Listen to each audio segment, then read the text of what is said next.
Bueno, como anunciaba nuestro compañero Juan Reyes, siempre pasamos revista a los aspectos económicos y para eso pues nos auxiliamos de un experto ya dominicanizado, pues el amigo Henry Ebrard.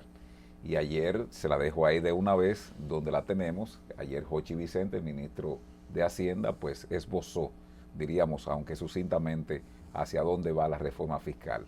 La lectura suya y buenos días. Efectivamente, primero muy buenos días, gracias de nuevo por la invitación. Ya vemos que ya nos estamos acercando ya a conocer un poco más los detalles, especialmente en la parte, ¿no?, que ha ido, vamos a decir, preocupando a la gente, que es el tema de los ingresos. Ya del lado de los gastos, el presidente en la semanal de la semana pasada ya dio a conocer algunos aspectos que obviamente tratar primero el tema de los gastos corresponde, lógicamente, a una estrategia comunicacional, más que comunicacional, pero en la comunicación obviamente es pertinente por primera vez hablar primero del gasto para después hacer quizá más fácil la discusión sobre los ingresos. Pero ya, esto viene, es importante hasta que veamos, se supone que de aquí al lunes ya el Poder Ejecutivo va a depositar en el Congreso el proyecto de ley de presupuesto de ingresos y gastos para el 2025. Y ustedes recuerdan que la semana pasada el Consejo de Gobierno, el Consejo de Ministros, aprobó el documento y se dieron algunos elementos. 1.475.000. Sí, pero que por lo que estamos viendo, pero habrá que tener la confirmación, aparentemente no está contenido y tiene su lógica dentro de esos números los impactos de la reforma fiscal, especialmente en cuanto a ingresos se refiere, y es, vamos a decir, relativamente normal. Tú no puedes plasmar ahora en la ley de presupuesto los impactos de una reforma que ni se ha aprobado y cuyos detalles todavía no se conocen. O sea que lo más probable es que en algún momento temprano, probablemente en el mes de octubre, ya se va a dar a conocer el contenido de la reforma fiscal del lado de los ingresos, se va a ir discutiendo y probablemente en algún momento, en noviembre o en diciembre, habrá que hacer una adenda al proyecto de presupuesto para incluir no solamente los ingresos adicionales que va a significar la reforma, sino el destino de esos ingresos adicionales, porque lo que es interesante, con esos ingresos adicionales, ¿qué se va a hacer? ¿Cuáles son las partidas de gasto, de inversión que se van a aumentar? ¿Qué cuánto va a bajar o no el déficit fiscal? A fin de cuentas, pues, tener eso. Así que el ejercicio de ayer del ministro de Hacienda, Jochi Vicente, es parte del ejercicio que ahora las autoridades tienen que hacer, de ir socializando, de tratar de ir construyendo un consenso, sino en las medidas, que yo no creo en eso, un consenso en las medidas. Es muy difícil porque ahí, mira, todo el mundo está de acuerdo que hay que hacer una reforma. Ahora, si a ti te toca, tú crees que le toca a tu vecino y no a ti. Entonces, ahora, ¿dónde sí se puede lograr? Y de cierto modo fue la discusión de ayer, la ponencia del ministro, es que en los elementos principales debería de existir cierto nivel de consenso.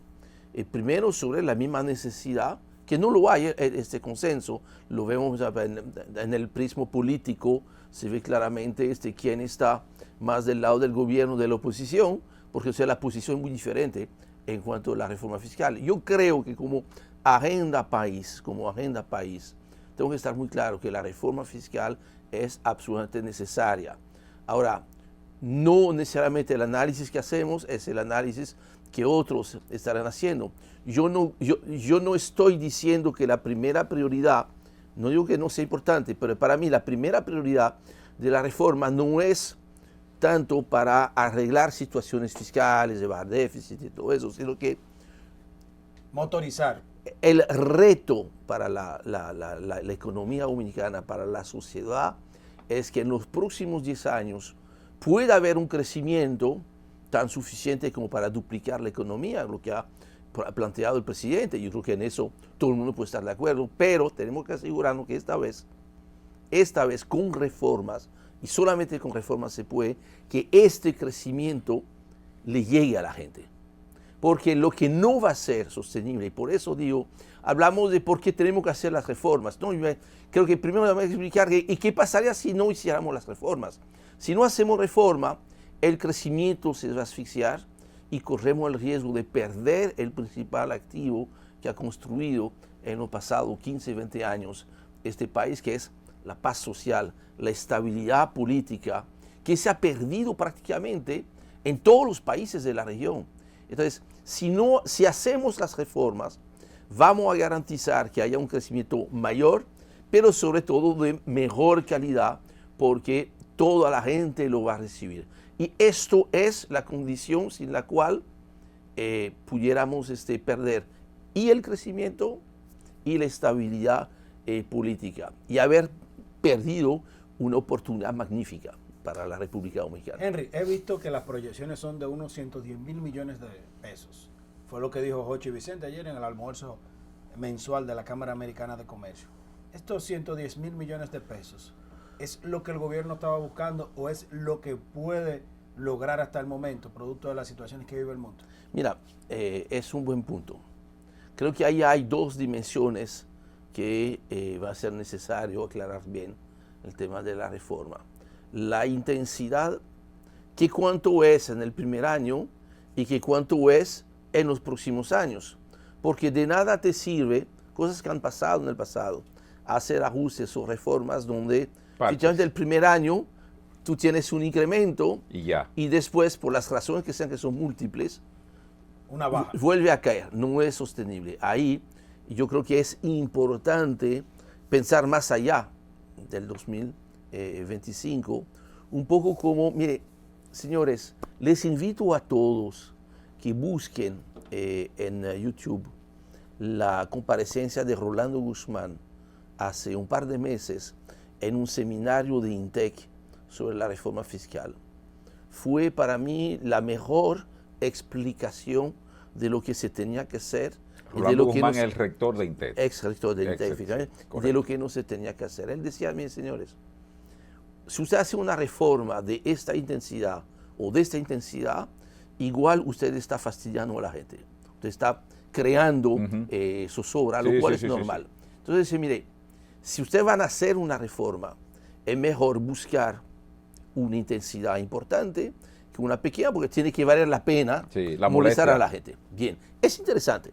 Y dice, pero por esa misma razón, ese quiere decir que entonces el impacto que usted va a buscar tiene que ser más programado en el tiempo. Tiene que ser más escalonado, lo cual es interesante. Entonces, uno, el golpe es menor, y dos, hay más seguridad de que se va a sostener. Pero el costo político de eso, Henry, los gobiernos todos, cuando están, recuerde usted que esta reforma se suponía, y la Constitución mandaba, a que fuese, diríamos, en los primeros años de la década pasada, y se le fue dando larga. La ley de Estrategia Nacional de Desarrollo, la ley 1201. La 1-12. Para que sea lo mismo. Sí. La primera fue entonces el costo político, porque mira, dicen por ahí que la mayoría de los presidentes, señores, no piensan como estadistas, sino yo no sé nada de política. Lo mío es hablar de números. Sin embargo, cuando hablamos del costo político de hacer las cosas, a veces el costo político de hacer las cosas es mucho menor al costo político de no hacerlas. Pregúntaselo a pasados presidentes. Y vecinos nuestros. O vecinos nuestros, que tuvieron la posibilidad de hacer las cosas. Y entonces, el costo a corto plazo puede ser desagradable. Sí. Ahora, el costo permanente histórico de que la historia te dice, mira, tú pudiste haberlo hecho y tú no lo hiciste, y aquí está tu castigo, y tu castigo es permanente, porque es un castigo histórico, eso es terrible. Y yo creo que estamos en esta situación. Nunca ha sido el mejor, el mejor momento para hacer la reforma, un poco como lo explicó muy correctamente el ministro ayer. Es más fácil hacer una reforma en esas condiciones que tenemos. Que no tenemos crisis. Es lo que decía también Rolando Guzmán. Mira, no hagan una terapia de shock. no tenemos un paciente en estado crítico ni en cuidado intensivo. El riesgo que tú corres con hacer un shock, además de no tener la sostenibilidad de esto, es que entonces un paciente que estaba sano, que nada más iba a hacerse un control, es como si tú le haces la prueba de fuerza y mira, entonces casi tú lo vas a matar poniendo un esfuerzo. Y la prueba de esfuerzo en un país es que la gente tome las calles. Entonces esto yo creo que hay que construirlo bien. Obvio que en el primer año tú vas a necesitar producir dinero, que debe ser una combinación, eso sí, de ingresos que aumentan, después se puede discutir cómo se aumentan, y de gastos que se redireccionan. Ahí en la narrativa me asusta un poco escuchar mucha narrativa sobre bajar los gastos del Estado. Esta reforma que es necesaria no es para bajar, es para incrementar. Lo que necesitamos es un Estado que corra más rápido, pero sí un Estado más fuerte. ¿Por qué? Porque hay una serie de necesidades que solamente se pueden tener desde el Estado. El tema de la salud, el gasto de capital, las inversiones en infraestructuras, eso lo tiene que hacer el Estado. Pero Henry, tú hablabas del golpe, el shock, sí, o el paciente en crisis. Si analizamos el fenómeno Milei en Argentina, que tuvo que coger un paciente en estado crítico y lo ha estabilizado. Si hacemos la reforma ahora, que no estamos en estado crítico, estamos en una situación saludable, el resultado puede ser tan rápido como ha pasado en Argentina, que ha ido saliendo de este estado de inestabilidad y de incremento de precios. No, lo que pudiese pasar, lo que me parece razonable proyectar para el año 2025, que productos de la reforma, puede ser que tu crecimiento sea un chin por debajo, claro, del 5%, pero a partir de ahí tú vas a estar creando una dinámica positiva que hace que efectivamente la economía va a empezar a acelerar. El crecimiento del 5%, que fue más o menos el promedio, lo que muchos llaman el crecimiento potencial de la economía dominicana, con las reformas, tú lo vas a llevar a 6.5%. Es mucho, porque mira, hicimos unas proyecciones que de aquí al año 2040, es muy lejos, desde aquí al año 2040, entre reforma y no reforma, hay más de 100.000 millones de dólares de diferencia en el tamaño de la economía. Eso es lo que está en juego. Ahora, esos 100.000 millones de dólares adicionales tienen que ser mejor distribuidos. Tenemos que asegurarnos de que la seguridad social pueda mejorar, que el nivel salarial sea mejor, porque si se duplica el tamaño de la economía, las empresas van a tener mejor salud financiera. Por encima de eso, tener mejor salud financiera, porque uno de los resultados derivados de las buenas reformas va a ser bajar el precio de lo que más cuesta en el país, que es el dinero, las tasas de interés. O sea, cuando estamos hablando de ayudar a la clase media, una de las maneras más eficientes de ayudar a la clase media es lograr que las tasas de interés puedan bajar, porque es absolutamente imposible sostener o justificar que con una inflación debajo del 4% se estén pagando tasas de interés por encima del 15%, por encima del 20%. Eso asfixia, estrangula la economía. El relato con respecto a que si se fusionan entidades y se eliminan otras, pues bajaría, y se habla de un número, 25.000 millones. Sí. Pero ese relato se ve afectado e infectado también porque con la CDE y la abolición de otras instituciones, entonces, aunque no hubo incremento de la cantidad de personas con otro gobierno, pero entonces los salarios se dispararon y fue mucho más alto. ¿Cómo esa reforma puede ir derivando en otras reformas de que el gasto en este tipo de instituciones, diríamos el gasto corriente, no el gasto de capital, porque ese no se podría tocar? ¿Cómo ir, diríamos, saneando esa parte? Para mí, el tema del gasto es tan importante, y ojo con eso, que el tema de los ingresos. Lo que pasa es que pocas veces hemos hablado de los gastos, inclusive a nivel del grupo de los economista siempre se ha dedicado más, A buscar. porque es más fácil el tema de los ingresos Sí. que el tema de los gastos. El tema de los gastos es fascinante y ahí sí hay. Ahora, si vemos las dos grandes partidas de gastos, donde hay un espacio enorme para recuperar dinero que se pueda redireccionar hacia gasto social, gasto de infraestructura, son dos para mí. Lo que tú mencionaste, sector eléctrico. El año que viene estamos metiendo de nuevo 83.000 millones de pesos. Imagina de que pudiéramos llegar a bajarlo a apenas 20.000 millones, que todavía es mucho dinero.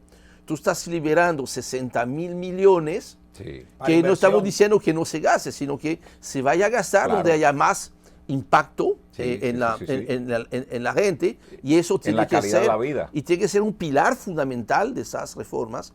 Y el tema, obviamente, de los gastos de intereses que se están pagando. Este año, 2024, si tú consolidas todo el sector público, estamos hablando, mire, el sector eléctrico, 83.000 millones de pesos. Ahora, el pago de los intereses de las deudas, 290.000 millones de pesos. Es prácticamente la misma cantidad que se dedica Sí. a educación y más del doble de salud. En la medida en la cual, como lo mencionó Jochi Vicente, el problema de la deuda no es la cantidad de dinero que debe el país, Es lo que hay sino que pagar. es el pago de los intereses que se está llevando Todo.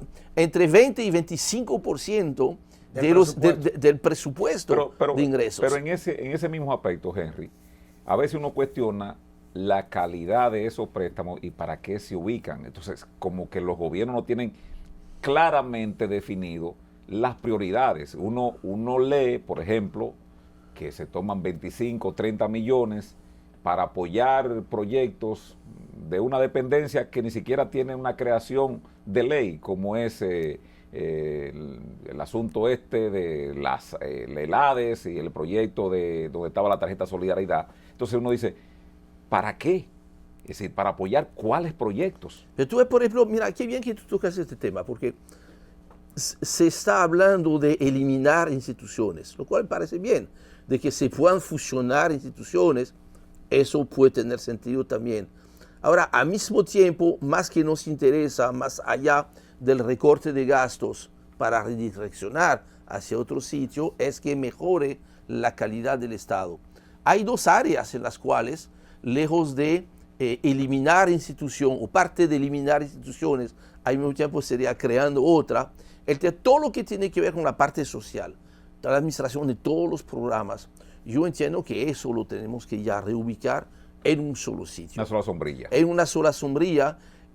Hay un estudio que publicó la CEPAL en el 2019 que te dice que de 19 países de la región, solamente 4, entre los cuales la República Dominicana, no tienen esta institucionalidad centralizada de este gasto social. Yo creo que ese es fundamental. Pero si vemos el tema del comercio exterior, 1994, Costa Rica, que es un referente importante en cuanto a buen manejo de comercio exterior, de las exportaciones, cuando firmó su primer tratado de libre comercio con México en el 94, retomó, fue a ver en todo el sector público cualquier agencia, ventanilla que trabajaba con el sector exterior, fusionaron todo eso, crearon un Ministerio de Comercio Exterior, las oficinas de Procomer que están en cada país con los cuales tienen ese tratado de libre comercio, y ha permitido pues desarrollar eso.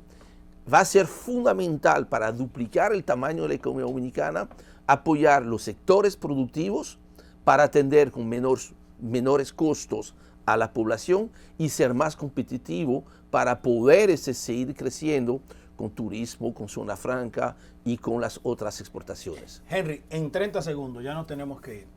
Ahorita lo tocaba un poquitico de manera solapada. Ahora Sucintamente. Yo quiero que me lo aborde de manera puntual. Estamos bien en materia económica. Los agentes económicos, inversión extranjera, paz social, seguridad jurídica, paz política, seguridad ciudadana en cierto modo. ¿Es entonces el mejor momento para hacer un verdadero pacto fiscal que despega a la República Dominicana? Es el mejor momento porque la situación macroeconómica te lo permite y que al mismo tiempo la situación microeconómica te lo demanda, te lo exige. Cuidado con esto, la macroeconomía cada día va mejorando, pero la micro espera. entonces eso necesitamos que la gente vea y rápidamente con la reforma puede ser que algunos productos puedan bajar de precios si hacemos las cosas correctamente con el precio de algunos alimentos y el tema del ITEVIS. Algunos ITEVIS deberían de estar, algunos pueden bajar en el caso de productos de primera necesidad. Bueno, interesante conversación con Henry Ebrard, economista. Gracias, Henry, por acompañarnos y por edificarnos de manera tan clara, llana y precisa en cuanto a la reforma fiscal. No quise que me diera la opinión, o no quisimos con respecto a este match entre el sector industrial y el sector turismo, zona franca, pero eso será en otra ocasión, ¿verdad, don Henry? Sí, pero la gente tiene que entender, estamos todos en el mismo barco. ¿Ustedes recuerdan lo que decía el doctor Balaguer? ¿Qué decía? Que yo dejé el avión en la pista listo para despegar. En este caso se trata de un cohete espacial para llegar a las estrellas. Y todos tenemos que, todos podemos caber dentro de este cohete. Bueno, pues muchas gracias en este examen de la economía, de la situación del país en materia económica con este experto. Como dije al principio, un dominicano que nació en Canadá, pero que se ha aplatanado y además ya está cocinando aquí algunos platos dominicanos. Así que muchas gracias, Henry. Gracias por la invitación. Y gracias a ustedes por acompañarnos. Mañana será otro día para encontrarnos acá en Resumen Matinal.